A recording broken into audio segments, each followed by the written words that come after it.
At ayun nga guys, nakarating tayo ng Moncada para dayuhin ang nagte-trending na Alray Sinanglao. Guys, panoorin nyo to. Guys, tignan nyo ang dami nating customers ngayon dito sa Moncada branch.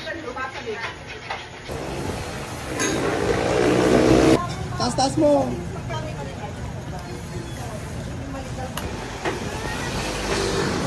Hi po. Hello po.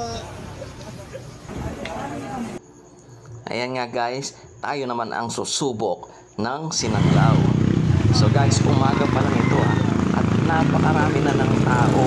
Ang haba na ng sila. So ayan, makikita nyo yung mga kaldero na punong-puno ng sinanglao.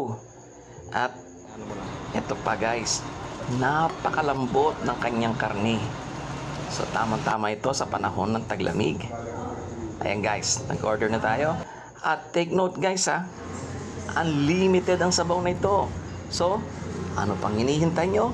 Tara na! Dito na tayo sa Alray Sinanglao. At nagpapasalamat tayo at nakasama natin ang napakabait na may-ari ng Alray Sinanglao.